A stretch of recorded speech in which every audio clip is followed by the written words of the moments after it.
there's a chicken, capsicum, grated carrot, cabbage, onion, little of ginger, garlic, green chilies finely chopped, vinegar, soy sauce, pepper, and salt and oil is what is required. So we'll start. Once the oil is hot, you can just test by putting garlic. Okay, now the oil is hot. I will put garlic.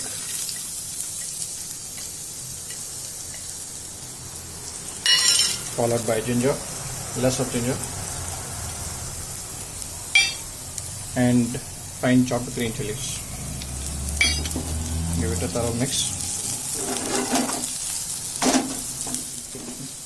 After that, when you know it's done, the color will change, the aroma will change.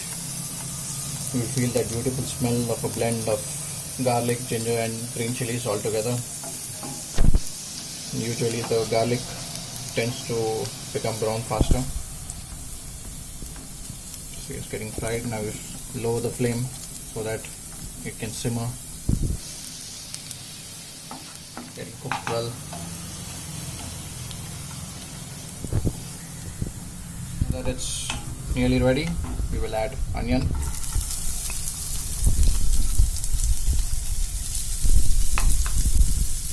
followed by carrot,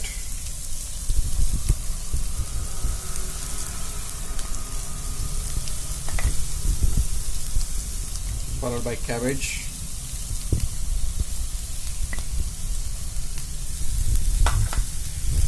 and just give it a light stir. Put the gas on high flame, give it a stir and mix it.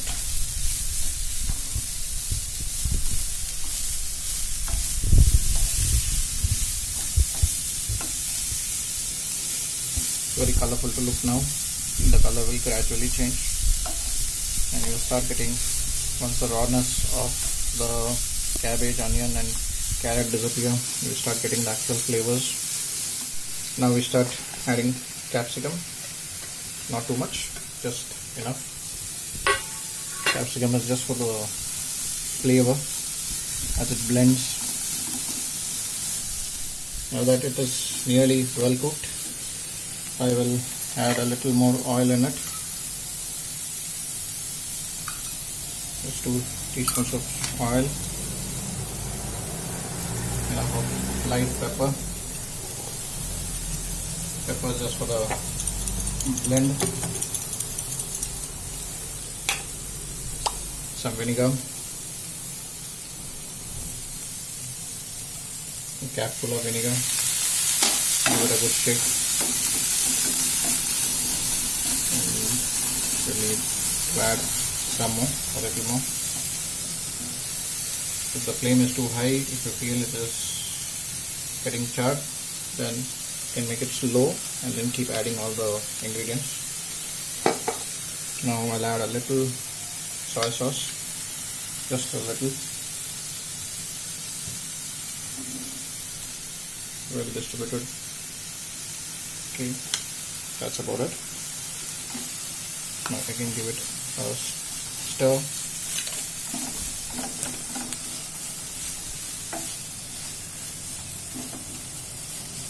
Now we'll add salt. Considering how much you need, you can add, and later you can taste it. And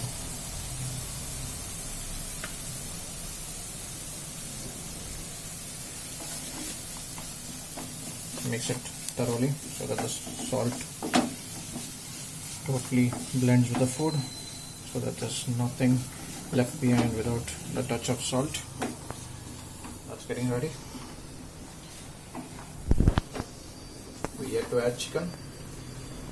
I have chicken ready. I have already boiled and kept the chicken, as you see, finely shredded, chopped. So it's 80% cooked. Doesn't matter. This is nearly ready. Now I will add 2 spoons of my homemade Szechuan sauce.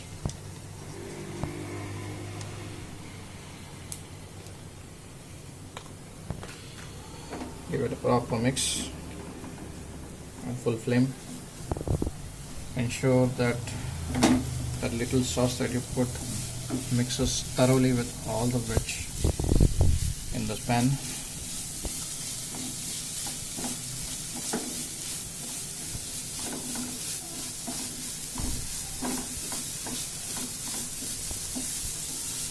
Now that you think it is ready, on lower flame again, now we add the chicken. Let's see.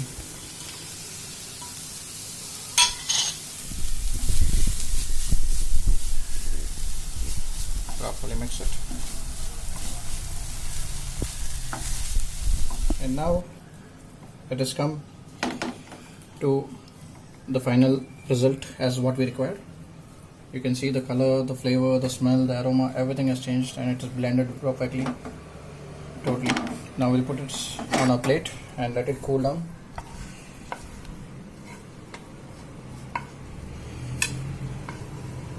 Even if it's extra, you can use it for later, or the same filling can be used as a spring roll filling. Anything, you can make even samosas out of this. So a lot of options once the initial filling, the stuffing is ready. So do try it at home, surely, and let me know how did you find it.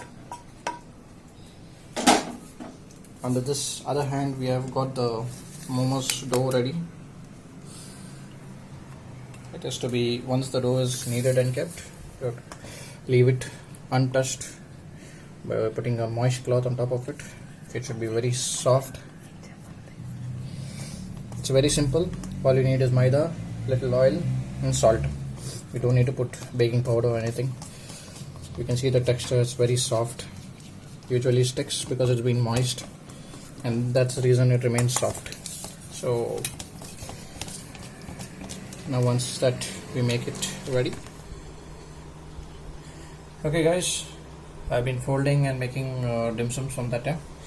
As you see, I've made small rotis like this, small shape, depends on the shape you want and amount of stuffing you want to put in. These are the different types I've made. I've made for the non-veg, I've made it like look like this normal dim sum potlis, and for the veg little like a ribbon. I'll show you how I make you just put the stuffing in the center, and for the potli you just with your hands just forward it, so you press the stuffing down, then you start making pleats slowly. It's not like you'll become perfect every time, but it doesn't matter. Then squeeze the little at the neck of the pleat so that it seals, and your mini potlis are ready. I made them very small, not try to make huge dumplings. So the mini potli. And now for the other fold, let me show you. For that you need a little water. You need to take a little water. I'll put the stuffing in the center again, lay it flat. You do need a lot of stuffings because the dumplings what I am making is small. Take a little water, just rub it on the edges of one side, because water and maida blends very well, acts like a gum. So then once you're done, just press the edges so that they seal off. Now you have in a half crescent shape. Now take a drop of water, touch it to one side, just bend it over, like roll it like a ring, and press seal it. So what you get is a closed ring, like a small cradle that you place it. So this is how I made my dumplings. It's perfectly time steamed, and we're gonna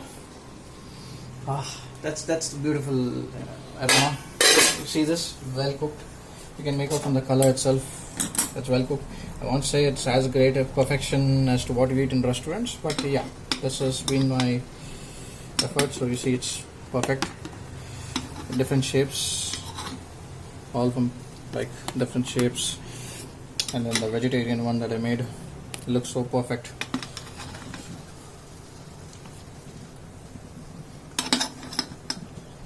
You remove them, you see how well it is cooked. It's just perfect, the way you can see the color inside. See this, it's just perfect. With the color, you can make out the filling, the stuffing. Let's see the steam. So finally my dim sums are all ready. I have veg dim sums, chicken dim sums, and a special dip only for the dim sums. The recipe I will give you next time. So the smell, let's say, it's very tempting, mouth watering. You have to try it, and I just guess I'll try one with the dip, and it's like